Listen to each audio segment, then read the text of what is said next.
আলু পটলের ডালনা সবসময় একরকমভাবে না বানিয়ে যে কোনো নিরামিষ দিনে একবার এভাবে বানিয়ে দেখো, খেতে দুর্দান্ত স্বাদের হবে। এই রেসিপিটি রান্নার জন্য এখানে আমি 8-10টা মিডিয়াম সাইজের পটল অল্প অল্প করে খোসা ছাড়িয়ে এরকম ডুমো করে কেটে নিয়েছি, সঙ্গে মিডিয়াম সাইজের 2টো আলুও কেটে নিয়েছি। পনিরের প্যাকেট বাজার থেকে কিনে আনার পর একটু জলে ভিজিয়ে রাখলে কিন্তু খুব সুন্দরভাবে নরমাল হয়ে যায়, আর সেটা কেটে নিতেও খুব সুবিধে হয়।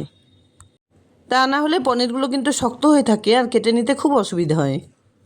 একটা ক্রিম পনিরের প্যাকেট থেকে পনিরটাকে এভাবে বের করে একটু বড় বড় টুকরো করে কেটে নিলাম। এবার সমস্ত পনিরের টুকরোগুলো একটা থালায় তুলে নিয়ে একটুখানি নুন, হলুদ আর একটু কাশ্মীরি লঙ্কা গুঁড়ো দিয়ে হালকা করে মেখে নিচ্ছি। ঠিক একই রকমভাবে আলু ফুলকপি দিয়েও আমি এই রেসিপিটি বানিয়ে নিই।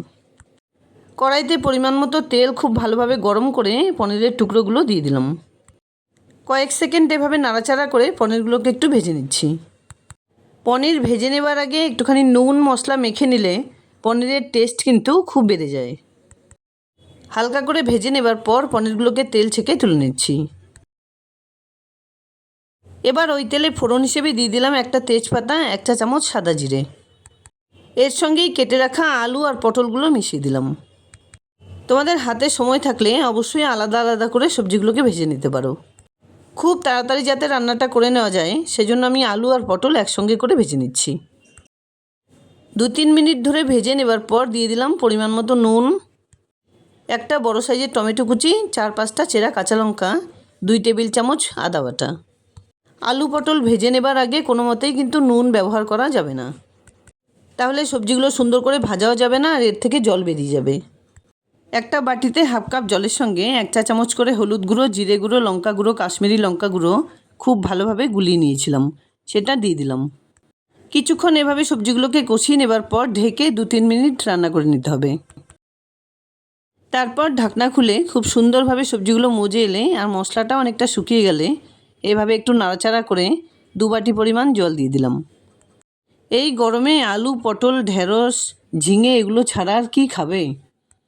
তাই সেই সমস্ত সবজিগুলো যদি একটু পরিপাটি করে এভাবে রান্না করে নেওয়া যায় তাহলে কিন্তু ভালোই লাগে। আর তাছাড়াও বাচ্চারা কিন্তু এই সমস্ত সবজি একদমই খেতে চায় না।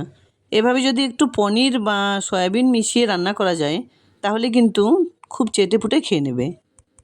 ঝোলটা খুব ভালোভাবে ফুটে এলে আর সবজিগুলো খুব সুন্দরভাবে সেদ্ধ হয়ে এলে ভেজে রাখা পনির আর সঙ্গে কিছুটা পরিমাণ গরম মশলা গুঁড়ো দিয়ে আবারও কিছুক্ষণ টকবক করে ফুটিয়ে রান্নাটা করে নিতে হবে।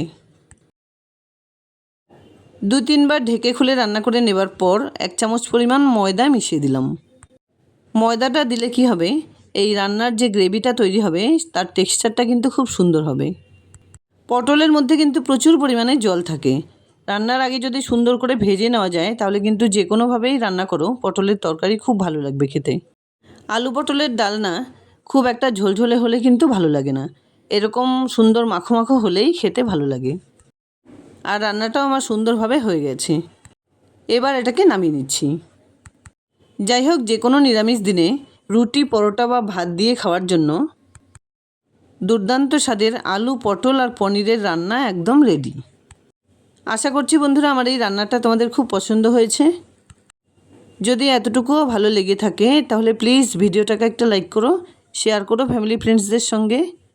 আর এরকম নিত্য নতুন রেসিপি পাওয়ার জন্য প্লিজ চ্যানেলটাকে সাবস্ক্রাইব করে পাশে থাকা বেল আইকনটা অলে করে দিও।